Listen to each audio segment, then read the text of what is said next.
शिखर धवन एक ऐसे खिलाड़ी हैं जिनके चेहरे पर हमेशा मुस्कुराहट बरकरार रहती है। उनकी जिंदगी में तमाम उतार चढ़ाव देखने को मिले। उन्हें टीम इंडिया में टेस्ट से ड्रॉप किया गया, T20 से ड्रॉप किया गया, वनडे में कहा गया था रखा जाएगा, वहां से ड्रॉप किया गया, जब मन किया कैप्टन बनाया गया। बहुत सारे उतार चढ़ाव आईपीएल से लेकर हर जगह रहे, लेकिन शिखर के चेहरे पर कभी भी वो एक सैड वाला चेहरा नहीं आया। हमेशा मुस्कुराते रहे और नाम गब्बर था लेकिन दिल बड़ा मासूम लगा। और आज शिखर धवन को लेकर जो कहानी हम आपको सुनाने वाले हैं, उसको सुनने के बाद दिल से शिखर धवन के लिए रिस्पेक्ट जगती यार। कमाल का बंदा यार, नाम गब्बर है लेकिन दिल बड़ा मोम का है, बड़ा मुलायम सा है। मतलब ये जो कहानी है शिखर धवन का कोर्ट केस में, क्योंकि आप सब जानते हैं कि शिखर धवन ने 27-26 साल की उम्र में 10 साल बड़ी एक डिवोर्सी महिला से शादी की, जिसके ऑलरेडी 2 लड़कियां थी। उसके बाद अब उनका डिवोर्स हुआ है और डिवोर्स के बाद जो कुछ बातें कोर्ट में कही गई, जब मैं आपको बताऊंगा तो आपके मन में शिखर धवन के लिए इज्जत बढ़ जाएगी। और दूसरा सवाल यह भी आ जाएगा कि हर बार केवल औरतें नहीं संघर्ष करती हैं, मर्दों के साथ भी बहुत सारी परेशानियां होती हैं, लेकिन मर्दों के इमोशंस को लोग जानते नहीं है, मर्दों के इमोशंस को लोग समझते नहीं है। हर बार ये मनाता है कि मर्द ही गलत है, लेकिन ऐसा नहीं होता। मानसिक प्रताड़नाएं से मर्द भी गुजरते हैं और ये कहानी शिखर धवन की है। शिखर धवन और उनकी वाइफ आयशा धवन मुखर्जी का डिवोर्स हो गया, ये सब जानते हैं, लेकिन कोर्ट रूम से जो बातें निकल कर आई वो शिखर धवन को लेकर एक दिल में इज्जत पैदा करती है और उनके लिए बुरा भी लगता है। कोर्ट में यह बात निकल कर आई कि शिखर धवन की बीवी शिखर से शादी करने के बाद वापस ऑस्ट्रेलिया लौट गई थी, जबकि शिखर से उन्होंने वादा किया था कि वो उनके साथ रहेंगी, इंडिया में रहेंगी। बाद में पता लगा कि उनकी वाइफ जो हैं, उन्होंने अपने एक्स हस्बैंड से भी वादा किया था डिवोर्स के वक्त कि जो उनकी बेटियां हैं उनके साथ उनकी बेटियां ऑस्ट्रेलिया में रहेंगी। और क्योंकि 2 बेटियां ऑलरेडी थीं, इसलिए वो वहीं रह गई, वहां से आना जाना कम रहा। और 8 साल की शादी में मुश्किल से साल भर भी शिखर के साथ वो नहीं रह पाए पूरे टाइम। ये एक हैरान करने वाली बात निकल कर आई है। फिर ये निकल कर आया कि शिखर धवन ने तकरीबन 13 करोड़ रुपए अपनी शादी में खर्च किया 8 साल में, और पैसे देना, और साल भर भी वो साथ नहीं रह पाए। आयशा अपनी बेटियों का ख्याल रखना चाहती थी और इस चक्कर में शिखर धवन के साथ वो रह नहीं पाए। इसके अलावा जो खर्च जिंदगी में किया गया होगा, बच्चों की पढ़ाई पर, ट्रेवल पर, होटल पर, घूमने टहलना, वो सब अलग है, लेकिन ये एक बड़ा अमाउंट निकल कर आया 13 करोड़ का। क्योंकि जोरावर जो है वो ऑस्ट्रेलिया में पैदा हुआ था, शिखर धवन के साथ वो नहीं रहा और बीते 1 साल से तो जोरावर से वो मिलने भी नहीं दे रही थी, जिसकी वजह से कोर्ट ने कहा कि शिखर धवन मानसिक प्रताड़ना का शिकार हुए हैं आयशा धवन की वजह से। और आयशा धवन ने बेटे से बाप को दूर रख के एक तरीके से अपराध किया है, जिससे कोर्ट ने इजाजत दी कि जब चाहे बात कर सकते, जब चाहे वो मिल सकते। फिर खबर यह भी निकल कर आई कि आयशा धवन जो है, शिखर ने उनकी वजह से ऑस्ट्रेलिया के अंदर 3 प्रॉपर्टी खरीदी और तीनों प्रॉपर्टी जो थी या तो वो ज्वाइंट थी या फिर उसमें आयशा की भूमिका ज्यादा थी, और शिखर ने ही सारे पैसे तीनों प्रॉपर्टी के दिए थे। प्रॉपर्टी विवाद भी इनके बीच में था।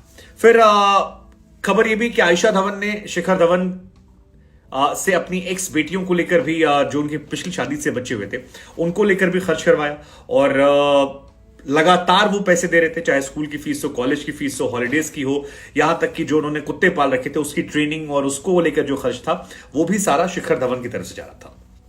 खबर आती कि प्रॉपर्टी का विवाद भी बाद में आया, लड़ाई झगड़े होने लगे और प्रॉपर्टी विवाद में शिखर धवन ने सारी संपत्ति आयशा के नाम करने से मना कर दिया या फिर उनकी बेटियों के नाम पे, तो फिर वहीं से रिश्ता खराब हुआ और फिर उन्होंने अगले 1 साल तक शिखर धवन को अपने बच्चे जोरावर से मिलने नहीं दिया। ये भी उस कहानी का हिस्सा है जो कोर्ट रूम की बातें हुई, और ये सारी बातें जो निकल कर आई हैं उसका अनुवाद हम आपको समझा रहे हैं, जिसको सुनने के बाद बड़ी तकलीफ हो रही है। अब आयशा जो है वो लगातार पैसे पा रही थी, इसके बावजूद खबर आती है कि शिखर धवन पर वो कहती थी कि मैं निर्भर हूं और लगातार उनसे पैसे मांग रही थी। बीच में तो खबर ये भी आई कि उन्होंने अपनी बेटी के बॉयफ्रेंड को मैसेज कुछ पैसों के लिए कर दिया था। पता नहीं कितना सही कितना गलत ये क्या है, लेकिन ये खबर सच्ची है कि बीसीसीआई और टॉप अथॉरिटीज को इंडिया में मैसेज किया था उन्होंने पैसों को लेकर और शिखर के बारे में। और इस बात का भी जिक्र कोर्ट रूम में हुआ है कि बीसीसीआई यानी इंडियन क्रिकेट टीम या इंडियन क्रिकेट टीम में अथॉरिटीज में जुड़े कुछ लोगों को आयशा ने मैसेज किया और उसके बाद शिखर धवन ने पैसे दिए थे। मतलब साथी खिलाड़ियों को मैसेज करना, साथी टीममेट्स को मैसेज करना, सीनियर्स को मैसेज करना, यह भी आयशा धवन की तरफ से निकल कर आया है, जो कोर्ट रूम में बात आई है। 2 बेटियां और 3 कुत्ते और जोरावर, इन सब का खर्च शिखर अकेले उठा रहे थे।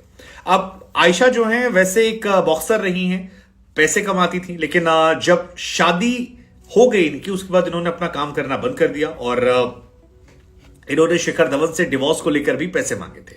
यह भी कहा गया था कि पैसे और एक बड़ा amount 2.5 Australian million dollar rupees की इन्होंने डिमांड की थी और साथ ही कहा कि आप तमाम जो आपकी प्रॉपर्टीज ऑस्ट्रेलिया में हैं वो पूरी तरह से हमारे नाम कर दें। जब शिखर ने नहीं किया तो उनके बच्चे से उन्हें मिलने से रोका गया और शिखर इसको लेकर काफी परेशान भी हुए, जिसके बाद ये मामला कोर्ट में गया। फिर शिखर को लेकर कहा था, शिखर यहां भी कोशिश कर रहे थे कि रिश्ता सुधर जाए। जब फरवरी का महीना आया तब शिखर धवन ने इस साल कहा कि अब मैं कोई बातें नहीं मानूंगा और एक डिवोर्स केस जो है आधिकारिक तौर पर शिखर धवन ने कोर्ट में डाला। हालांकि शिखर धवन इस बीच में खामोश थे और टीवी, सोशल मीडिया या कहीं पर भी उन्होंने आयशा धवन मुखर्जी के बारे में एक भी बकवास लाइन नहीं कही, कोई भी ऐसी बात नहीं कही जो हर्ट करने वाली हो, जो परेशान करने वाली हो, जो अब इसके बाद शिखर धवन ने केस फाइल किया। केस के बाद आयशा ने उनके खिलाफ उल्टा केस फाइल किया और बहुत सारे आरोप लगाए, लेकिन आपको जानकर हैरानी होगी कि शिखर धवन के खिलाफ आयशा एक भी आरोप कोर्ट में साबित नहीं कर पाई, एक भी आरोप।